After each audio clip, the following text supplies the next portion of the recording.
You have probably wondered what it is like to be dead, right? Well, me too. Tessie lay on the hospital bed, her eyes wide and barely breathing.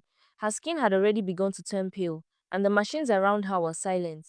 Her body was there, but she was no longer in it. She was only 24. One moment, she was crossing the road, phone in hand, on her way to work. The next, a loud screech, a scream, then darkness. She hadn't felt the impact, no pain, just a sudden blackout. Now, she stood in the corner of the hospital room, watching people gather around her dead body. She tried to speak, but no one heard her. She tried to touch her mother's hand, but her fingers passed right through.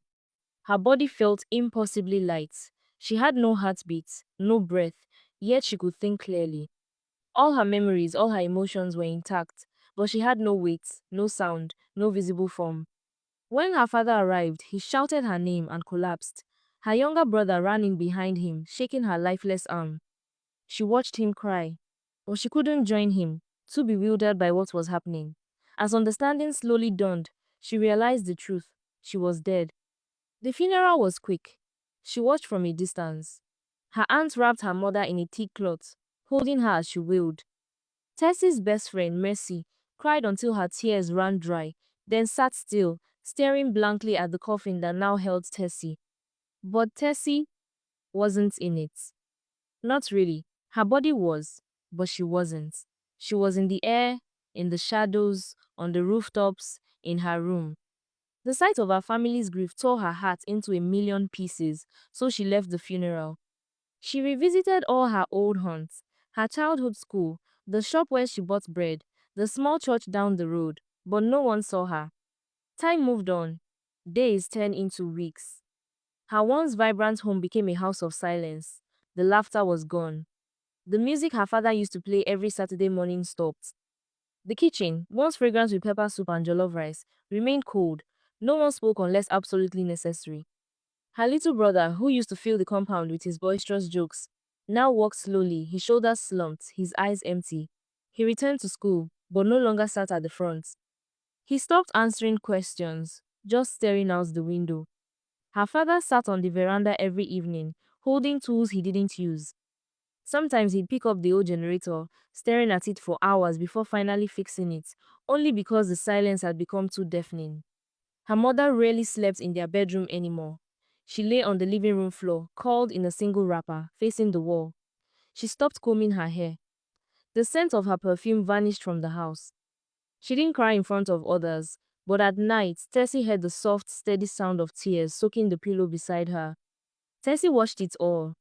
She longed to hug them, to tell them she was there, but she couldn't. She tried waving, she tried shouting. She even sat beside her brother once and touched his arm, but her hand passed through. It broke her every single day. One evening, she left the house and walked to a quiet spot by the river, a place she used to go to think. There, under a tree, she sat on a small stone and wept. No one saw her.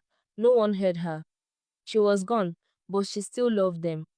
And they were alive, but broken without her. Tessie couldn't leave. She wandered, alone. There were no answers, no bright lights, no voice from the sky, no wings, no fire, just silence.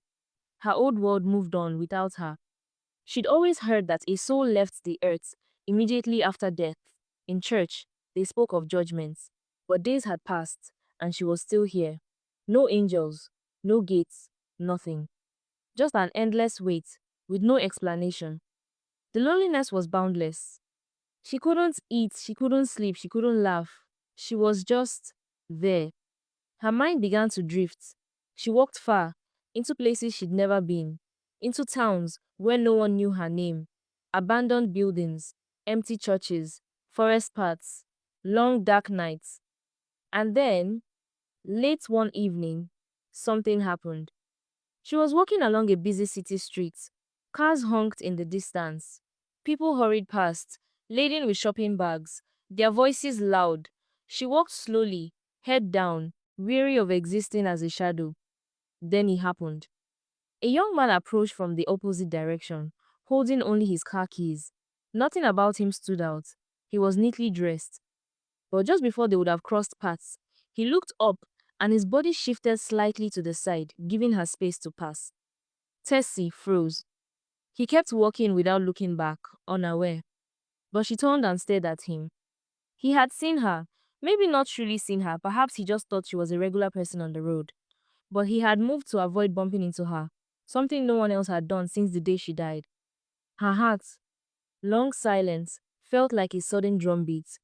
She turned fully, her eyes locked on his back as he walked into the mall, oblivious to what had just occurred. She stood there, stunned. For the first time since her death, someone had reacted to her presence. Or maybe she was just imagining things. In her confusion, her legs began to carry her into the mall.